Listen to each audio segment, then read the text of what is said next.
Hey everybody, this is Rydo and we're back with another recording of Hearthstone. Today is Wednesday, February 28th, which for the Asian account means the month is already over since we're starting a little late. Mostly starting late because I added a new, very helpful Twitter feed that shows me every single game on Steam, and that means I'll probably have to do any setup work that I do before I stream a little bit earlier. I made it to the amazing rank of rank 20 on the Asian account, which is all I really cared about to get the free card back. And once they bring out that new expansion and you don't even have to make it to rank 20 to get the card back, you'll see a lot less frustration and wasting of time playing games on ranked when my Asian account and European account simply doesn't have enough to support that. I'm set back, and oh, good. So they're doing this already. 5 games earns you the season chest, so no longer do you have to, which that almost guarantees. Starting this month, you must win 5 ranked games to earn your card back. So this is going to make things a lot easier going forward, particularly on these accounts. I've also heard from Cripperian, and I want to double check it, that some of the cards that are going to go to Wild, some of the classic cards, are going to give you free dust even if you don't disenchant it.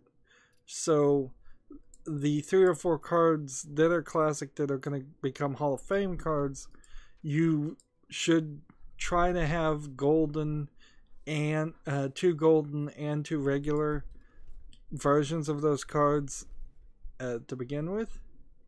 Let's see, we need to play at least 2 things, and we have a shaman overlap here. And we've got Tragic on the chat saying wubba lubba dub dub.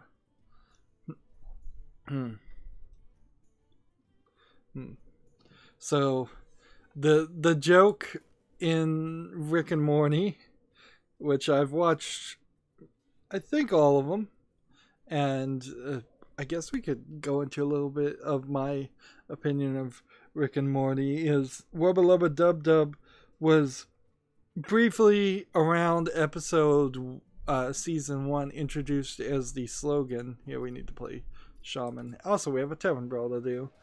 It was the slogan for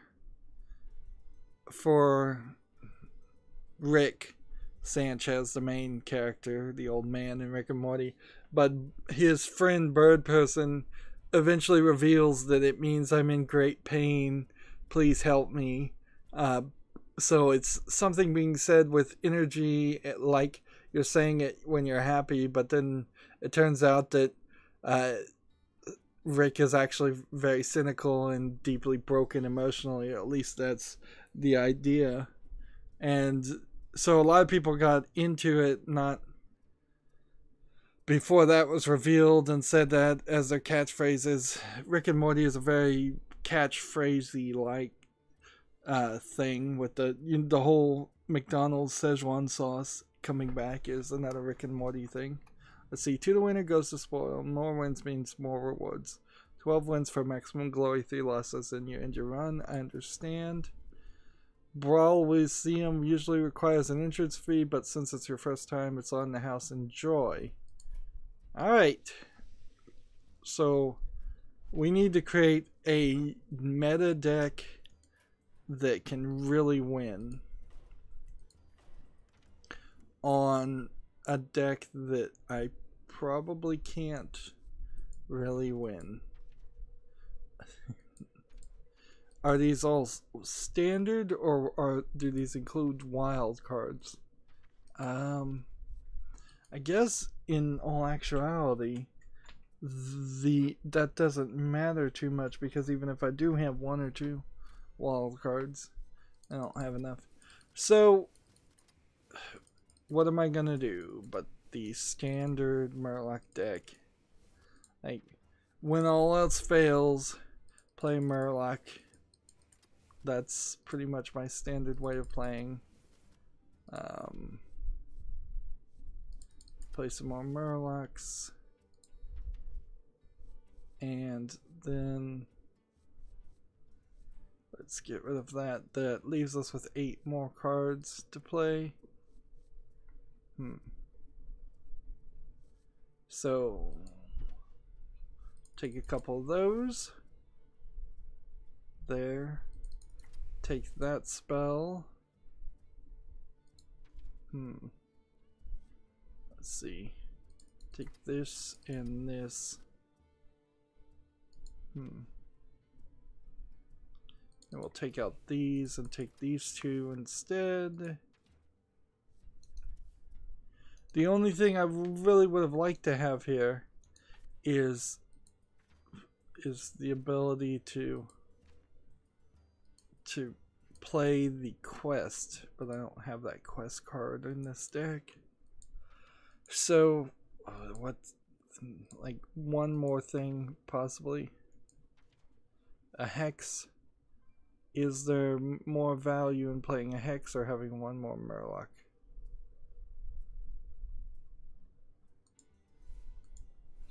Let's get rid of those Murlocs.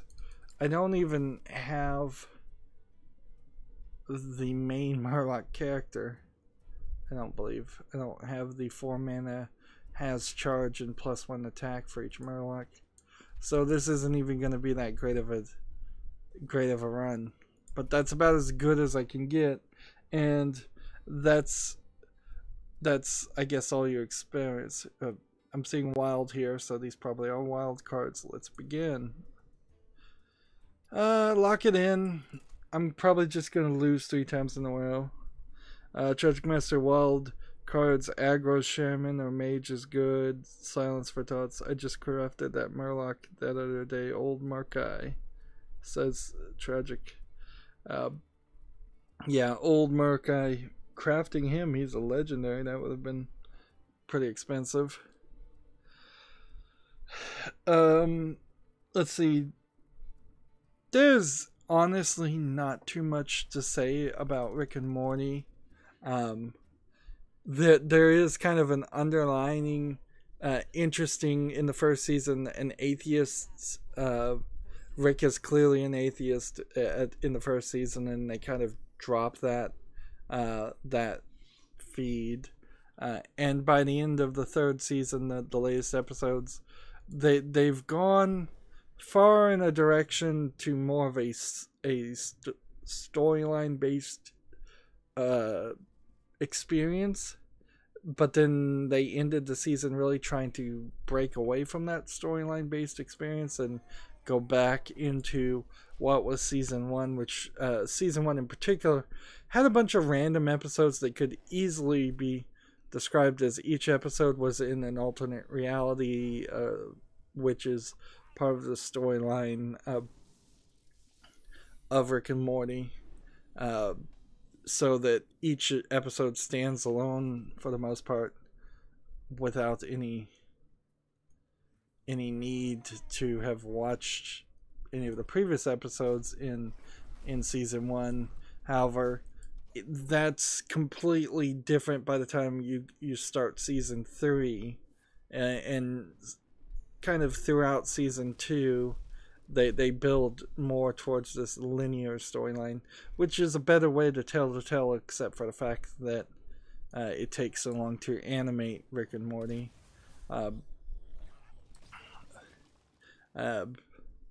In all honesty, Rick and Morty would probably have greatly benefited from being a manga, comic book style release, where seasons upon seasons were released on a monthly basis in a black and white comic way, and that way there's less animation that's required to do. Or, you could have just had this be live action, and then that very possibly would have also created a scenario where you don't have to wait as long.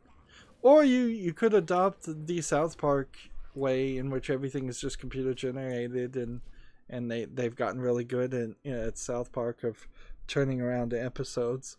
Not that Rick and Morty should be talking about topical topics so much, it's just that it should be it really needs to make more episodes, whether standalone or direct storyline episodes, quicker, because it's really, really hard to watch the series like that.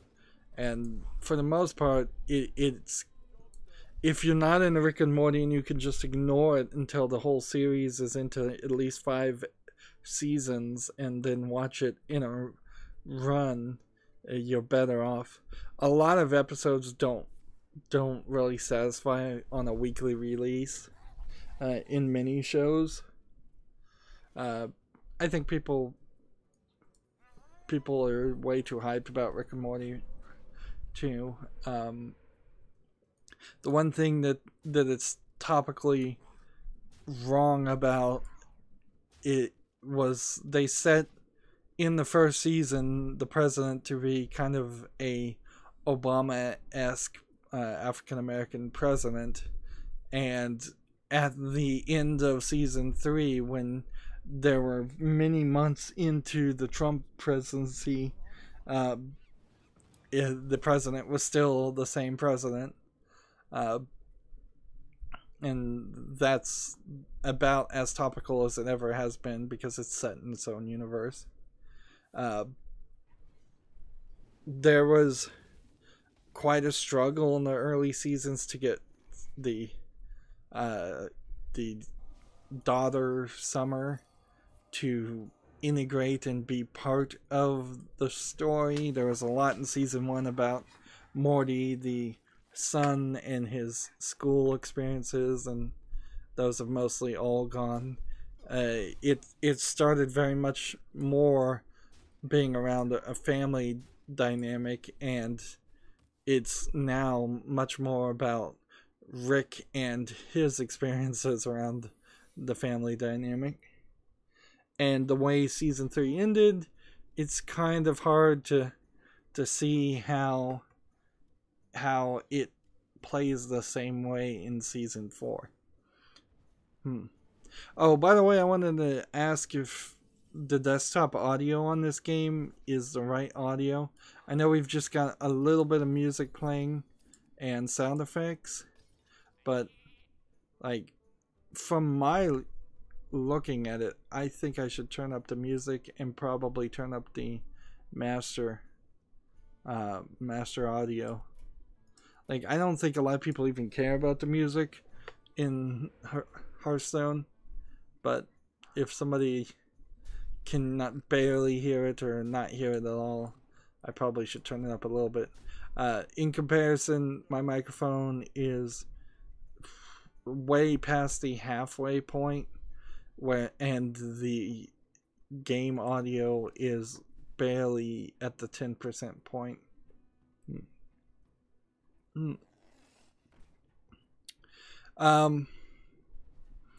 To kind of wrap up my review without really spoiling things, honestly, I am very prepared for Rick and Morty to be a disappointing ending whenever that series does end.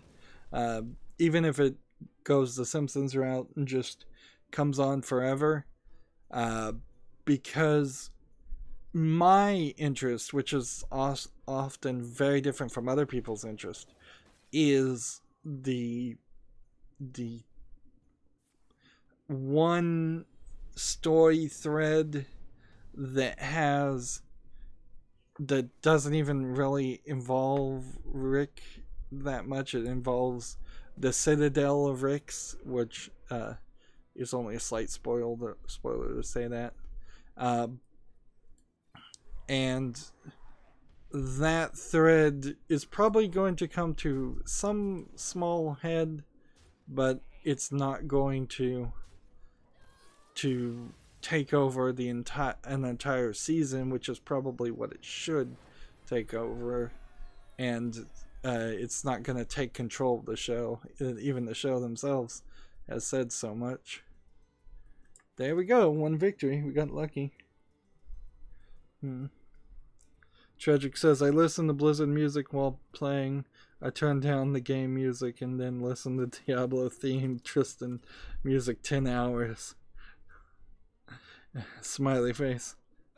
That's an interesting thought, certainly. That's a little too much. It's like putting a hat on a hat. It's what I would call that. A little too much Blizzard in your life for me.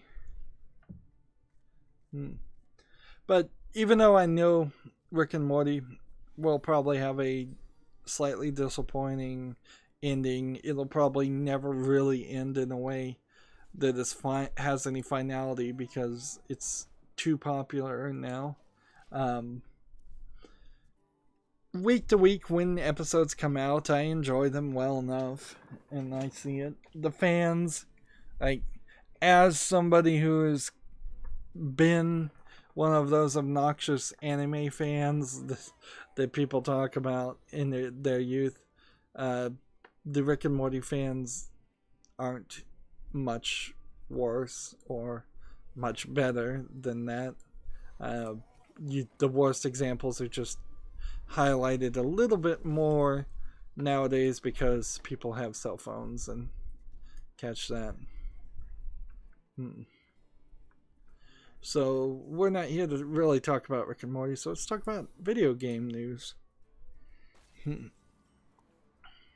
But I would agree the fans are probably the worst part about Rick and Morty. Let's see, do we want to run a protection? Do we want to do this? How about we play this?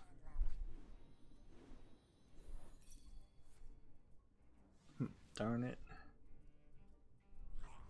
That sucks. Just try to get as much damage in. The ESRB has taken a first step to try and stop government intervention by saying that now on packages of games there will be next to the label that says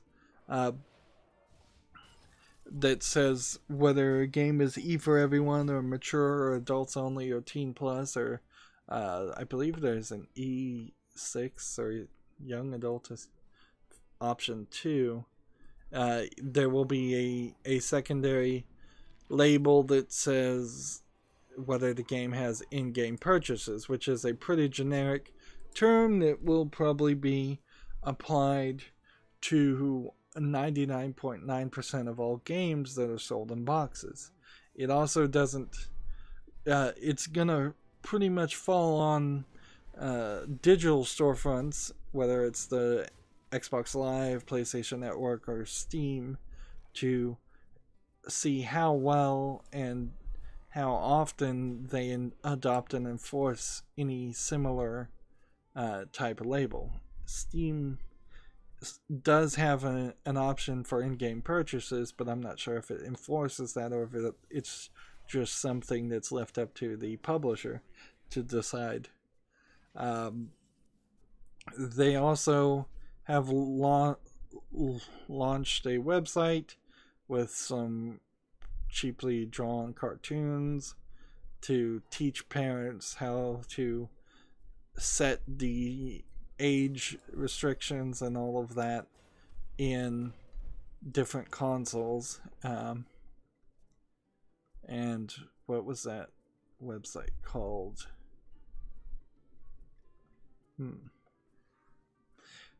Now, this is mostly to deal with the loot boxes issue. It's not to deal with the double whammy that they got thrown at them about games being too violent. In fact, Trump was again saying movies and video games were too violent again today. Yeah, there's E10, E10 plus, teen, and mature, and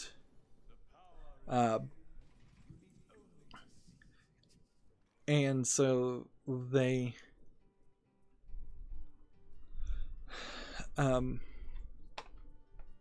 they're gonna have to probably try to do something to work on that. This is mostly a response to one of the senators specifically sending a letter to the ESRB, which is a conglomerate and a lobbyist group for the video game industry, to look at this. And I think they do at some point need to put some more information on there, because in-game purchases also includes DLC, and the idea of buying a lot of AAA games and not getting the ultimate complete edition of the DLC is not a good gaming experience for kids. Well, there's my first loss. Well, at least I got one victory. So maybe this would push a lot of Ultimate Edition, like includes the season pass packages, versions that are available in stores, and then no in-game purchases for that version, but then a secondary version. There's also an argument that for the first 6 months of sales, or the first 6 weeks of sales, whatever they really care about, they could have a game with no in-game purchases. Then they could push an update to have DLC and loot boxes and all of that, and the printed box in the store would still say no in-game purchases. Since you could really do a very fluid bait and switch type action, since patches are all over the thing. Inherently, this is also what the always online Xbox One idea was, why it was so controversial and so disliked. Is I do believe there are some parents out there that give their kids consoles and never allow them whatsoever to hook them up to the internet.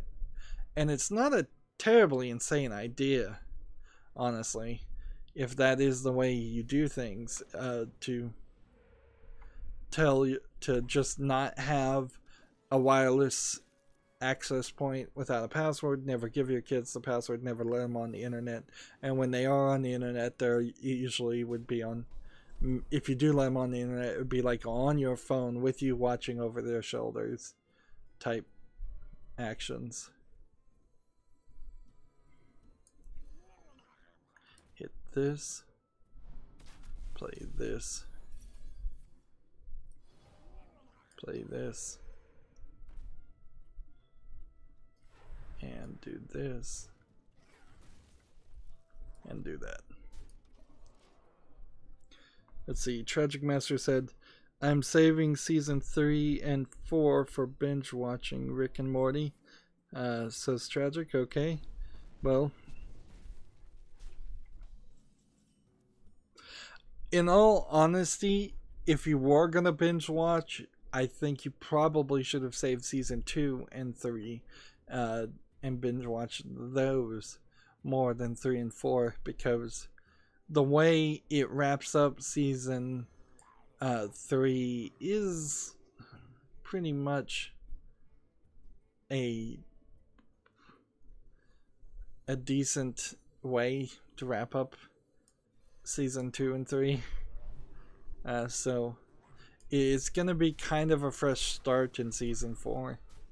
But yeah, for Rick and Morty, I would believe the best experience ever is going to be 4 or 5 years from now, when the series is done and you've never seen any of it, which is true for a lot of things, and that's also part of the reason why Netflix has so much appeal, or at least Netflix, when it maintains a decent collection of old TV shows, has so much appeal.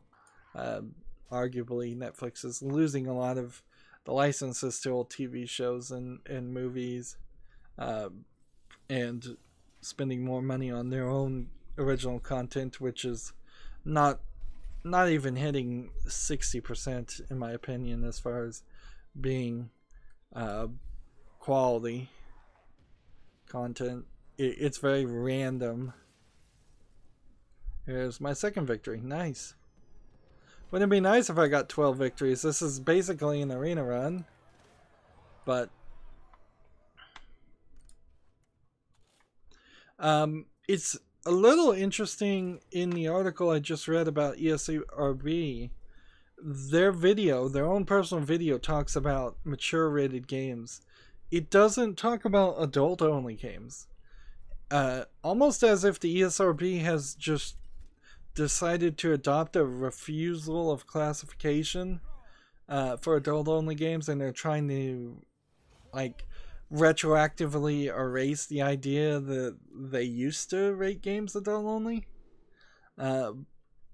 because there was at least a category called adult only, but I haven't seen any game actually get that rating in a very long time. Mostly I think people just go for PC and don't get an ESRB rating. Arguably Wolfenstein, the new Colossus, Wolfenstein 2, sounds like there's some content in there that is pushing the edge towards an adult only rating, but they must have just driven right up to that line. I would argue that Wolfenstein 2 is even closer to an adult only rating than the mass amount of violence that's in Doom. Moving on with news, Capcom's cult classic Killer 7 is making a return courtesy of Suda51's Let Die. A collab event is coming this spring, so this is interesting because I don't know what this really means. To me, it sounds like they are going to bring in the characters from Killer 7 as playable characters in the free-to-play PS4 hack and slasher Let Die. Let's see. Let me read this article. The crossover, which is due to launch this spring, is happening in honor of the 20th anniversary. The Let Die studio, of course, headed by designer Suda51, who served as the director on the GameCube PS2 game Killer 7. Let's see. And then there's a trailer here. This. And then this. Probably gonna lose. So if I remember right, Killer 7 is about this assassin with multiple personalities, 7 multiple personalities that you could switch between. It definitely looks like a PS2 game. I think it is on PC. In fact, I may very well own it. So this might be a good excuse for me to go play Killer 7 for the first time. However, maybe not, because I honestly don't know if I have time to do anything now that I'm recording things so infrequently these days. Like, speaking of which, I finally finished Assassin's Creed Revelations and have moved on to the Star Wars The Old Republic, the Clone War. It's Star Wars The Clone Wars, Knights of the Old Republic, or something along that line. It's based off the Clone Wars cartoon, and I'm doing all right with it. I kind of have, maybe I'm a little getting old, but I kind of have a problem with the Padawan for Anakin Skywalker, whose name is Ahsoka. She feels like she's a 13-year-old Jedi in training, but they oddly never, like, they poorly introduced the idea of Jedi calling the the highest level Jedi's master. So throughout the game, you have this like 13-year-old girl calling Anakin Skywalker, the guy who's turns into Darth Vader, master, and it just seems a little weird. And Ahsoka's kind of this anime-inspired alien creature, so she's wearing, I think, leggings and a tube top, and she's got to be young, and Anakin has to be young because they're calling Anakin General, but I mean, at best he's 35, and best case scenario, Ahsoka might be mid-20s, and it just feels a little creepy from an older person's mentality to have this young girl falling. I guess in the same way, I guess that's all of Star Wars, isn't it? Like Obi-Wan Kenobi takes this kid, Anakin Skywalker, and then takes him to be trained, and then like Luke was also young. It is very much this weird, I'm gonna take your children and I'm gonna train them / do whatever I want with them mentality. Yeah, I guess there's some underlying creepiness there that I'm just catching on to now. But I guess that has nothing to do with much, and it is just a kid's game. See, I'm looking, there's 2 trailers here for Killer 7, but I'm trying to read the actual article. Like, okay, there's no word yet on exactly what this new collaboration event might entail, but previously at crossovers such as those for the World of Tank and Gravity Rush 2 have introduced the likes of themed decals and outfits. So, yeah, I don't think we're actually going to see a remastered version of Killer 7. You could remaster it. Alright, I have one more game to lose and then we're done. This was a surprising bit of news. PlayStation Plus will stop offering PS3 and Vita games in 2019. So they're going to cut down the number of free game subscribers to the company's PlayStation Plus service receive a month, specifically by removing PS3 and Vita games from the running. Both of the two systems have seen a decline in support for some time now, but the decision to remove the platforms for future PlayStation Plus perks isn't surprising in the context. Currently, PlayStation Plus subscribers receive 2 free pre-selected games for each of the 3 systems starting March 2019. Both PS3 and Vita games will be removed from the monthly offering, though Sony notes that players will still be able to access previously downloaded games on both systems. So this is the beginning of plans for them to not support the Vita anymore, even probably in Japan, and not support the PlayStation 3 anymore in Japan. And that would be really good if the PlayStation 4 has enough games on it to justify it being the new and only system that they're supporting. That there is definitely evidence that this is potentially going to be a very good year for PlayStation. If they can get the God of War game out, they've already gotten the remaster of Shadow of the Colossus out.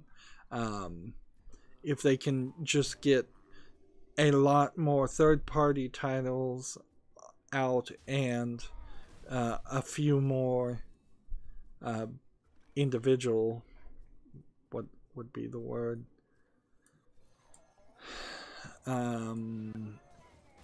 few more specific titles that only are for the PlayStation 4. Not that I'm a fan of console exclusives, that's the phrase I'm looking for, but yeah, if Sony has a slightly better experience in releases this year than what I know they should have this year. I could see them being very solid to drop PS3 and Vita support. They should have already dropped Vita support and mostly had for all markets except for Japan, which gets tons of visual novels on the Vita. But I would have also, but the PS3 support is a slightly different issue because PS3 backward compatibility isn't completely there. The PlayStation 3 is the weirdest of the consoles with its completely different type of processor. I believe the cell processor it's called. It came kind of as a shock and a revelation to me how my stack of probably 50 or so Xbox 360 games, if I just bought an Xbox One and put all those games in my console, I probably could download a upgraded compatible version of those games, or most of them. So, like, if I was to buy an Xbox One, which doesn't work for the fact that I'm streaming, I'd instantaneously be very, very happy with that purchase without even having to buy any other exclusives. Hey, 3 victories. I'm surprised I'm making this many victories. Honestly. Let's see.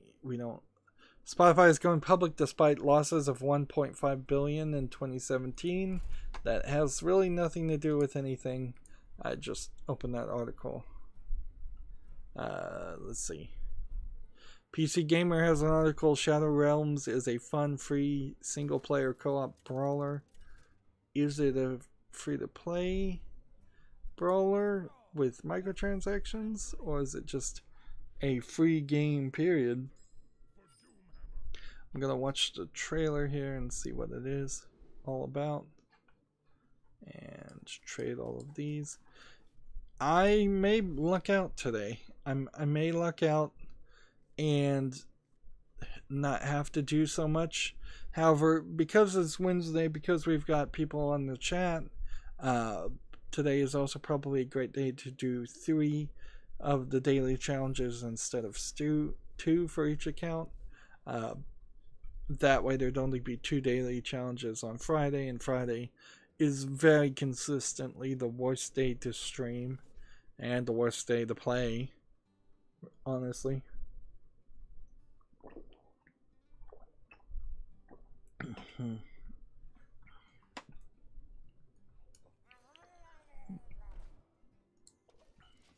So I'm watching this brawler. It's a fast-paced brawler. It seems like there's 3 different types of characters you can play as. It seems to be a pretty high combo system where you could potentially do a lot of damage, or would need to do a decent amount of damage.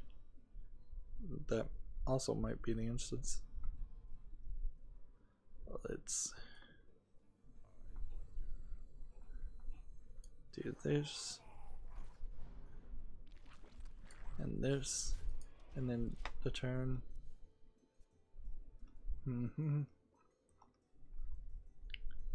Let's see. Let me just click on the link and see if this actually takes me to there. Oh, it's a download. Apparently, it's not on Steam.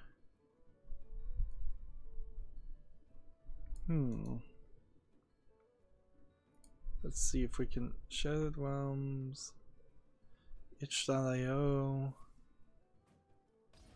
Am I looking? A lot of things called Shattered Realms.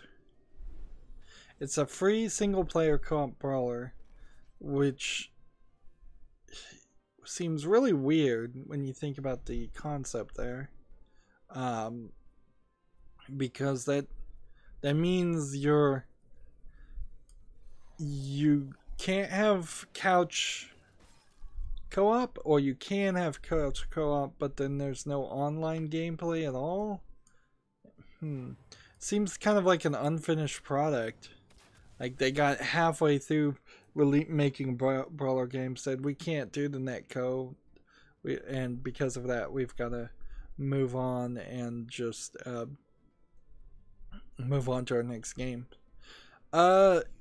As I'm looking at the end of a trailer with end cards that suggest videos when they're done playing, the YouTube has announced that they are going to start telling you how many impressions you get.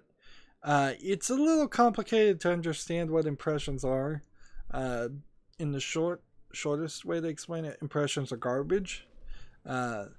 What happens when you try to sell ads on a website is you'll talk with the marketing department or whoever runs the website and who would buy the ads, and they'll tell you something like, we'll give you 100,000 impressions and 1,000 highlights or promotions or something else.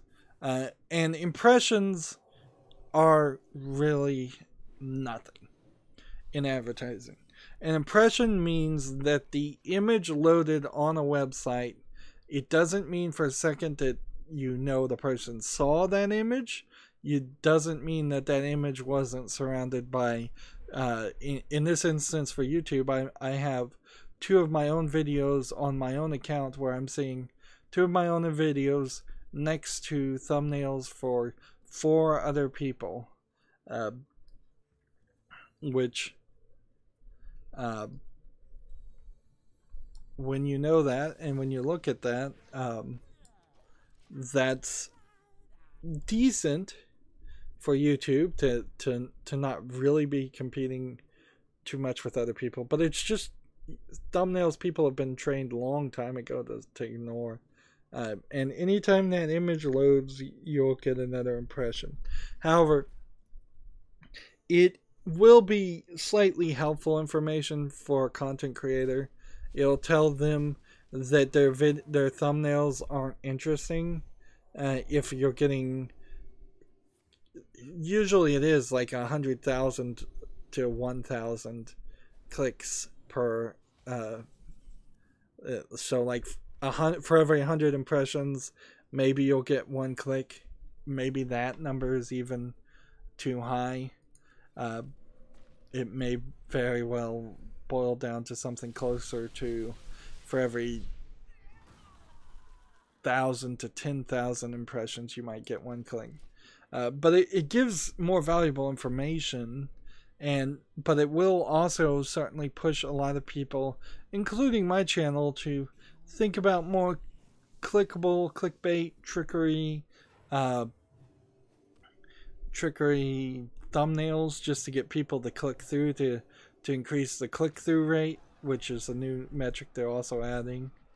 Now, if people highly click through onto your video and then immediately change it because it is clickbait and it's not something that it was selling itself as, that doesn't help you in the long run, and it may very well hurt you with their recommendation algorithm. But I imagine in my scenario, I'm going to see that I'm not really getting on my channel any impressions. What has been a long problem on my channel is my videos that are pre-recorded go out.